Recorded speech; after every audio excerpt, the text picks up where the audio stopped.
Já falei aqui em vários outros vídeos o quanto é importante a gente entender sobre feminilidade, o quanto é importante a gente saber que as energias desequilibradas dentro da gente, as energias femininas e as energias masculinas, o como isso prejudica a nossa vida, o nosso relacionamento, a nossa saúde, porque a gente passa a viver uma coisa que a gente não nasceu para viver. A gente passa a agir de acordo com o que o mundo está exigindo e não como as nossas necessidades pessoais estão exigindo. A mulher, ela deve ter dentro dela a energia feminina sendo predominante e usando a energia masculina somente para o caso que ela precise no trabalho, para ela controlar, para ela decidir, para ela ordenar, para ela ter mais poder de ação dentro da vida dela. Mas a energia predominante que ela deve ter é a energia do amor, é a energia do sentimento, é a energia da intuição. Então, hoje eu vou falar o risco escondido que tem de você ser uma mulher muito permissiva. E ser muito permissiva, é claro que é uma energia muito desequilibrada. Nessa série que eu tô gravando, a série Mulheres de Lua, eu tô falando uma série de riscos escondidos por trás em ser uma mulher muito controladora, muito mandona, muito brava.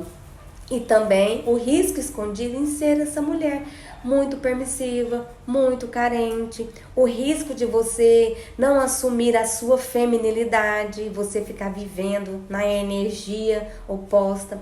Como isso prejudica o seu relacionamento amoroso. O quanto isso causa despolaridade sexual, porque você acaba atraindo tipos de homens que não vai te complementar, não vai fazer você se sentir uma mulher feliz, uma mulher completa, uma mulher realizada.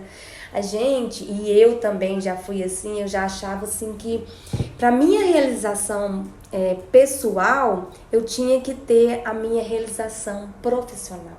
E não é verdade. Porque hoje eu entendo que mesmo eu tendo tido a minha realização profissional, eu não ia encontrar aquilo que eu estava buscando. Eu não ia encontrar a minha feminilidade em realização profissional. Realização profissional, como a gente tem que ter muito foco e muita atitude e ação, a gente está na energia masculina. Então, como eu vou me satisfazer como mulher na energia oposta? Na energia que não é a minha energia predominante. Então, muitas vezes a gente busca o nosso valor, a gente busca a nossa satisfação pessoal, satisfação amorosa, numa energia que não é a nossa energia. A gente busca, por exemplo, consertar um relacionamento amoroso, por exemplo, reclamando, brigando, apontando. Isso não é a energia correta. Isso é uma energia ferida. A gente busca a realização profissional com foco, com atitude. Não é a energia correta. Na vida, gente, tudo tem que haver um equilíbrio. Não há como a gente ter a nossa satisfação, o nosso bem-estar em desequilíbrio. Não há como você estar feliz vendo o seu marido infeliz, o seu filho doente. Não tem como, tem que ter esse equilíbrio. Então, por mais que a gente busque a nossa realização, o nosso equilíbrio, a gente tem que também olhar para os lados. A gente tem que ter esse sentimento altruísta, que é de se colocar no lugar das pessoas. E se colocar no lugar das pessoas não quer dizer que você concorde com a atitude delas.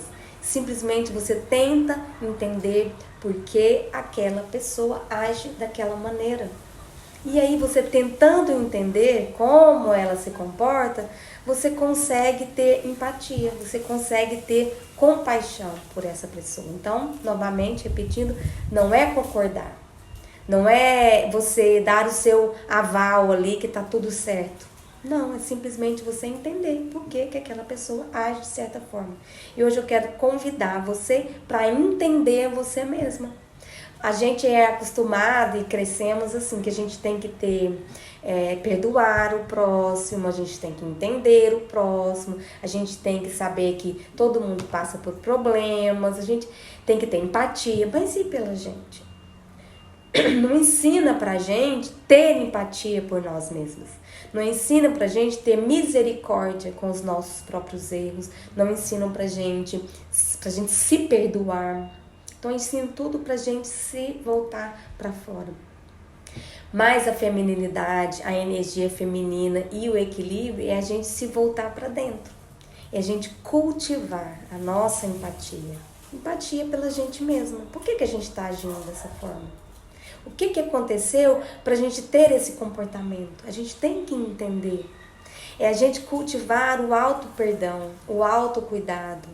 Porque se a gente não tiver bem com a gente mesmo, se a gente não tiver aceitação por quem nós nos tornamos, a gente não vai conseguir ter esse olhar altruísta para o próximo. A gente vai olhar as pessoas com arrogância, com superioridade, ou o contrário, né? Com vitimismo, com carência, com medo. Então, por isso é importante esse autoconhecimento, esse olhar voltado primeiro para dentro. E a gente só consegue ter esse olhar voltado para dentro quando a gente aprende a ser uma mulher feminina. Quando a gente aprende sobre feminilidade, a equilibrar as energias dentro da gente. Quando a gente aprende isso, a gente consegue ter a tão sonhada independência emocional. Por isso eu ensino para vocês feminilidade e independência emocional, porque isso é o caminho para nossa satisfação pessoal, para nossa saúde, para nossa realização amorosa. A nossa vida, ela gira em torno de relacionamentos. A gente tem que ter um bom relacionamento com todo mundo à nossa volta. Se a gente não tá bem com um colega de trabalho, com o chefe, no nosso profissional, no nosso relacionamento do dia a dia profissional, isso atrapalha outros, atrapalha às vezes a gente chegar em casa e ter um comportamento mais amoroso com o nosso marido, com o nosso filho, com as pessoas que a gente ama. E também se a gente não estiver bem com o nosso marido, com o nosso filho, se a gente tiver com ressentimento, com mágoa, tiver brigado, a gente também chega no trabalho já com problemas. Se a gente não estiver bem com aquela nossa amiga, a gente tiver tido uma discussão, a gente também não está bem em outras áreas. Então a nossa vida gira em torno de relacionamentos interpessoais. E se a gente não souber alimentar essa feminilidade dentro da gente, que é esse olhar voltado primeiro para quem a gente é, para aceitar quem nós nos tornamos, como a gente vai mudar? Como a gente vai conseguir ajudar o próximo?